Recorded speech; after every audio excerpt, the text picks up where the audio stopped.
जो होता है अच्छे के लिए होता है।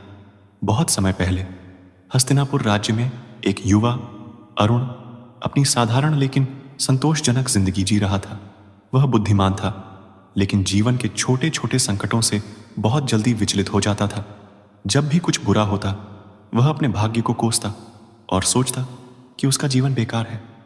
अरुण अक्सर भगवान श्री कृष्ण की कहानियां सुनता था और उनकी दिव्य शिक्षाओं से प्रभावित था, लेकिन फिर भी उसे विश्वास नहीं होता था कि जो होता है अच्छे के लिए होता है।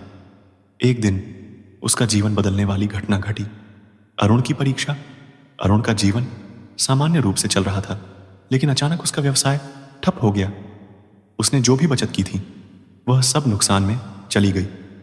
अब वह खुद को एक बड़ा असफल मानने लगा।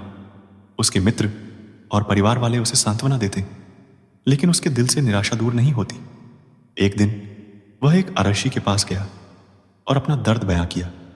अरशी ने उसकी बातें सुनकर कहा, तुम्हारी समस्या का समाधान केवल भगवान श्री कृष्ण के पास है। तुम्हें उनके पास जाना होगा। अरुण को यह विचार अच्छा लगा। उसने मथुरा जाने का निश्चय किया, जहां उसे विश्वास था कि भगवान श्री कृष्ण उसे मार्गदर्शन देंगे। कृष्ण से मुलाकात मथुरा पहुंचने के बाद अरुण ने भगवान श्री कृष्ण का ध्यान किया। उसकी सच्ची प्रार्थना और भक्ति से प्रसन्न होकर भगवान प्रकट हुए। अपनी मोहक मुस्कान के साथ कृष्ण ने पूछा, बोलो वत्स, तुम किस चिंता में हो? अरुण ने विनम्रता से कहा, भगवान, मेरा जीवन दुखों से भर गया है।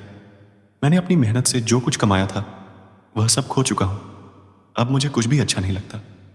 कृपया मुझे बताइए, क्या सच में जो होता है अच्छे के लिए होता है?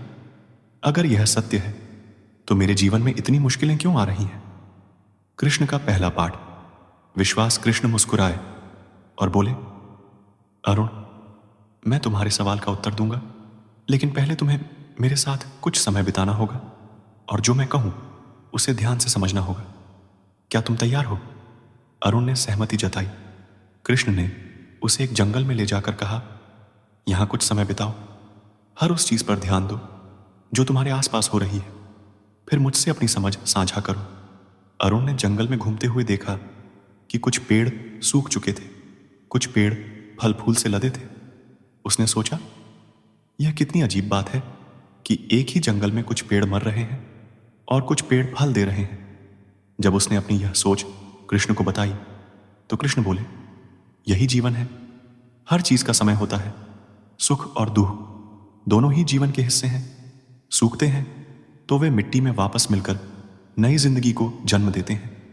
इसी तरह तुम्हारे जीवन में जो कुछ हुआ है वह भी किसी बड़े उद्देश्य के लिए हुआ है, लेकिन तुम्हें उस पर विश्वास करना होगा। दूसरा पाठ, धैर्य। कृष्ण ने अरुण से कहा, आओ मैं तुम्हें एक किसान से मिलवाता हूं। कृष्ण और अरुण पास के गांव में पहुंचे। वहां उन्होंने देखा कि एक किसान बड़ी मेहनत से अपने खेत में बीज बो रहा था। किसान के पास ज्यादा साधन नहीं थे, लेकिन उसके चेहरे पर संतोष था। कृष्ण ने अरुण से पूछा, यह बताओ, यह किसान क्या कर रहा है? अरुण ने जवाब दिया, वह बीज बो रहा है ताकि फसल उग सके। कृष्ण बोले, लेकिन क्या उसे तुरंत फल मिलेगा? नहीं, अरुण ने कहा, उसे धैर्य रखना होगा। कृष्ण मुस्कुराए और बोले, सही कहा। तुम्हारे जीवन में जो घटनाएं हो रही हैं वे भी बीज के समान हैं। उनके फल आने में समय लगता है, लेकिन अगर तुम धैर्य नहीं रखोगे तो तुम उस फल तक पहुंचने से पहले ही हार मान लोगे। याद रखो, हर कठिनाई तुम्हें कुछ सिखाने और तुम्हें मजबूत बनाने के लिए आती है। तीसरा पाठ, दूसरों की मदद का महत्व। कुछ दिनों बाद कृष्ण ने अरुण को एक बड़े नगर में ले जाकर एक बाजार दिखाया। वहां उन्होंने देखा कि एक व्यक्ति दूसरों को भोजन बांट रहा था। कृष्ण ने पूछा, अरुण, क्या तुम जानते हो यह व्यक्ति क्यों खुश है? अरुण ने कहा, शायद यह दूसरों की मदद करके खुश होता है। कृष्ण ने कहा, सही कहा। जब तुम अपने दुखों में डूबे रहते हो तो तुम्हें लगता है कि तुम्हारा जीवन सबसे मुश्किल है, लेकिन जब तुम दूसरों की मदद करते हो तो तुम्हारा मन हल्का होता है और तुम्हें आत्मिक शांति मिलती है। इसीलिए दूसरों की सेवा करना सीखो, यही सच्चा सुख है। चौथा पाठ, वर्तमान में जीने की कला।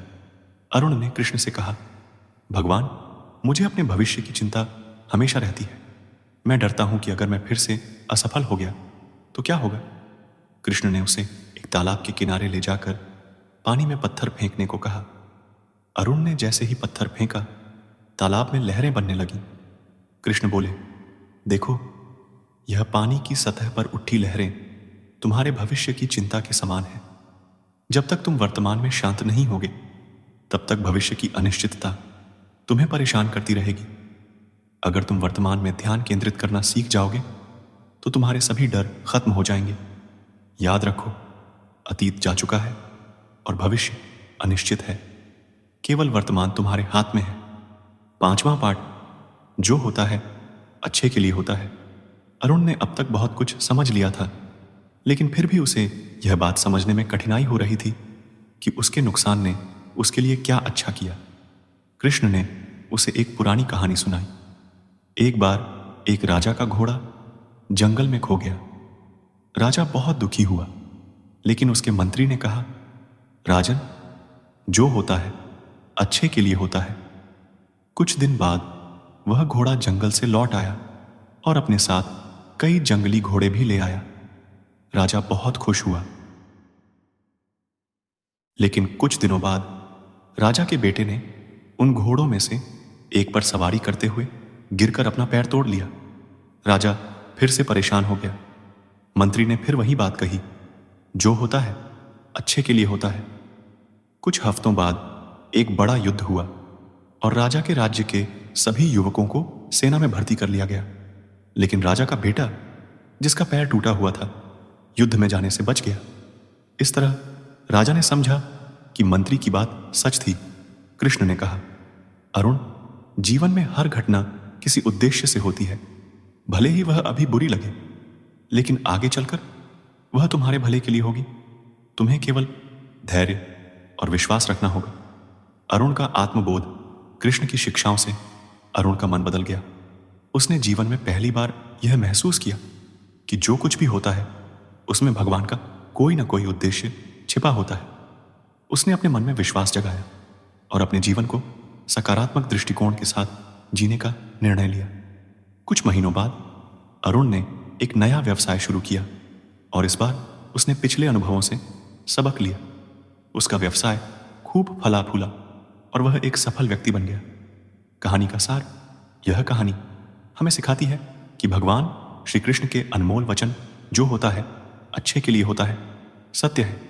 जीवन में चाहे जितनी भी कठिनाइयां आए, हमें धैर्य, विश्वास और सकारात्मक दृष्टिकोण बनाए रखना चाहिए। हर कठिनाई हमें कुछ सिखाने के लिए आती है और हमें आगे बढ़ने के लिए प्रेरित करती है। आप भी इस शिक्षाप्रद कथा से प्रेरणा लें और अपने जीवन को कृष्ण के वचनों के अनुसार जीने का प्रयास करें। जय श्री राधे कृष्ण अवश्य लिख दीजिए और वीडियो को लाइक करके चैनल को सब्सक्राइब कर लीजिए और बेल नोटिफिकेशन आइकन को ऑन पर सेट कर लीजिए। धन्यवाद। जय श्री कृष्ण।